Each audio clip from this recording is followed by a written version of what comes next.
Assalamualaikum warahmatullahi wabarakatuh. Kami di sini akan Menjelaskan materi Mental retardation, mata kuliah psikologi abnormal. Retardasi mental adalah gangguan perkembangan otak yang ditandai dengan nilai IQ di bawah rata-rata orang normal dan kemampuan untuk melakukan keterampilan sehari-hari yang buruk. Retardasi mental juga dikenal sebagai gangguan intelektual. Dalam bahasa Indonesia, istilah lain yang digunakan misalnya lemah otak, lemah ingatan, lemah pikiran, cacat grahita, tunagrahita, dan disabilitas intelektual. Keterbelakangan mental mengacu pada fungsi intelektual umum yang secara signifikan berada di bawah rata-rata, bersamaan dengan kekurangan dalam penyesuaian tingkah laku dan berlangsung pada masa perkembangannya. Anak pada umumnya memiliki IQ 100, sedangkan anak yang mengalami retardasi mental memiliki IQ paling tinggi 70. Dalam kaitannya dengan perilaku adaptif, anak dengan retardasi mental kurang memiliki kesanggupan untuk melakukan pekerjaan yang sesuai dengan usianya. Ia hanya mampu melakukan pekerjaan seperti yang dilakukan anak yang usianya lebih muda darinya.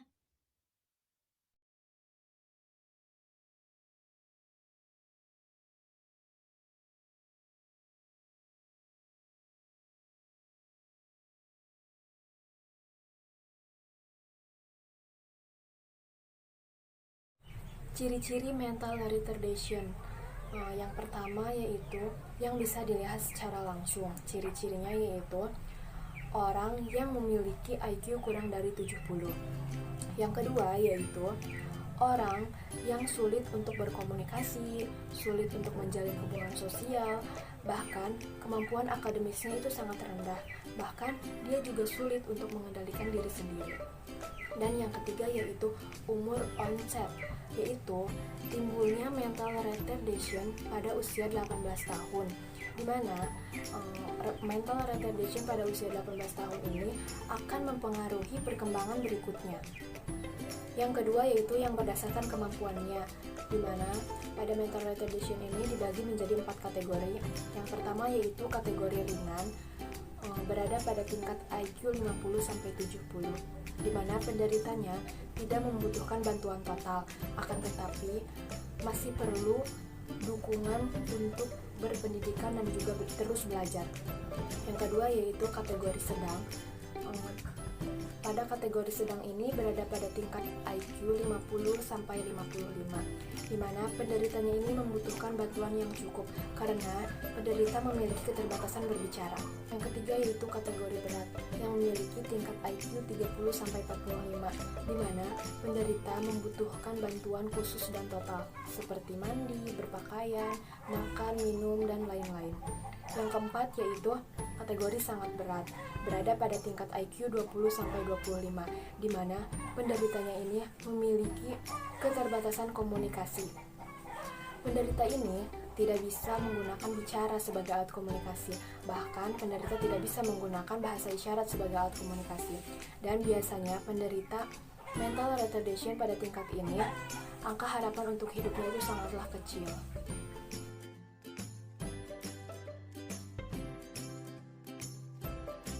menurut Cipani 1991, tingkat mental retardation menurut tingkat pendidikannya itu dibagi menjadi 3. Yang pertama adalah educable mental retardation, adalah individu yang memiliki tingkat IQ 50-70.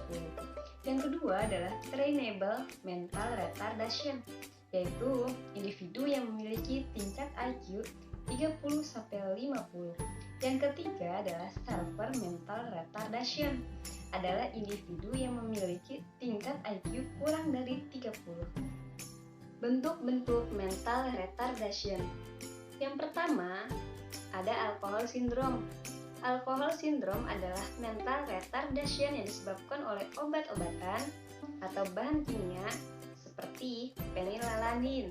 Yang kedua yaitu ada Lesch-Nyhan syndrome.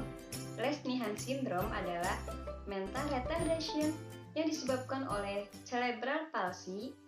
Ciri-ciri perilakunya melukai diri sendiri, seperti menggigit jari atau menggigit bibir.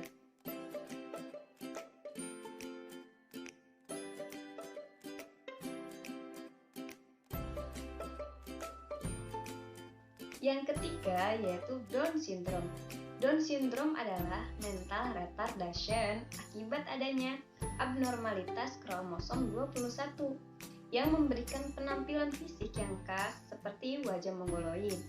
Perilakunya yaitu mata merah melihat ke atas, terus hidungnya rata, mulutnya kecil sehingga langit-langit datar, dan lidahnya pun sering menjulur keluar.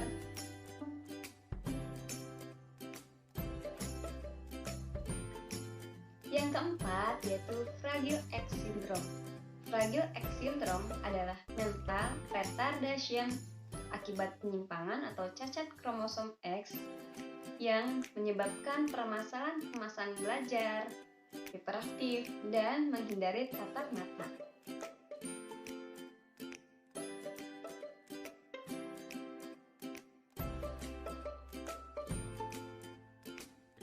Yang kelima yaitu cultural familial retardation. Jadi, cultural familial retardation adalah bentuk mental retardation yang dipengaruhi oleh lingkungan dan kombinasi hubungan antara pengaruh biologis dan psikososial seperti penganiayaan serta penelantaran.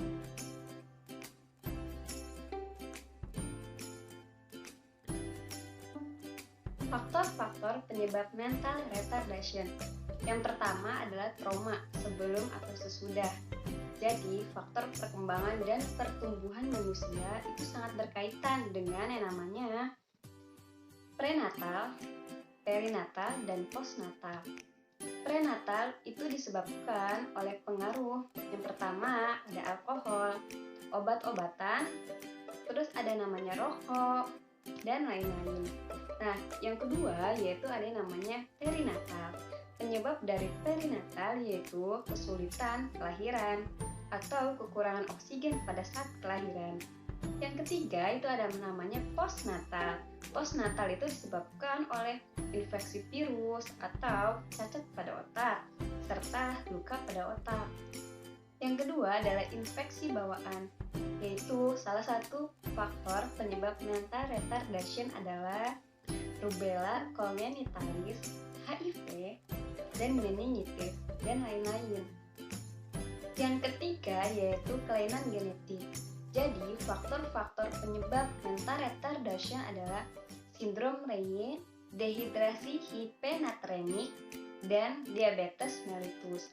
Yang keempat yaitu akibat keracunan. Jadi, faktor-faktor penyebab mental retardation adalah pemakaian alkohol, kokain, dan obat-obatan ibu hamil. Yang kelima yaitu gizi dan lingkungan. Faktor penyebab gizi adalah marasmus dan malnutrisi.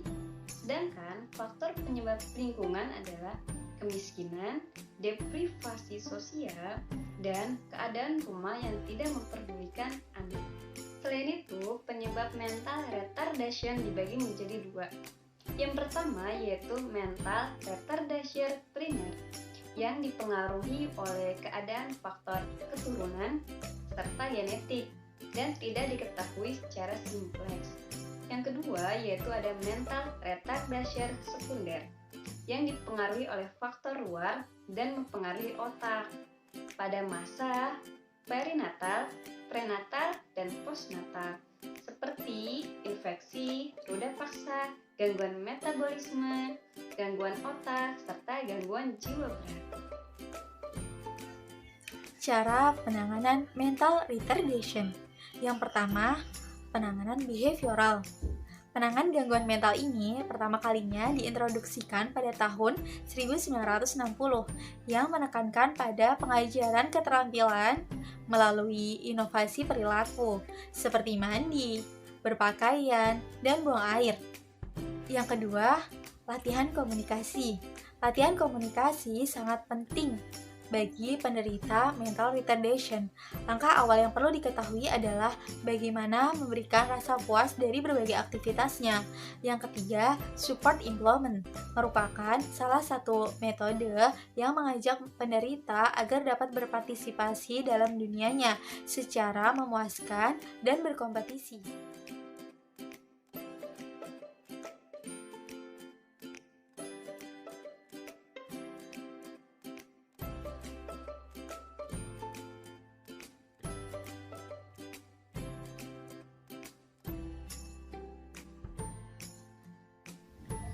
Sekian, terima kasih. Semoga bermanfaat. Wassalamualaikum warahmatullahi wabarakatuh.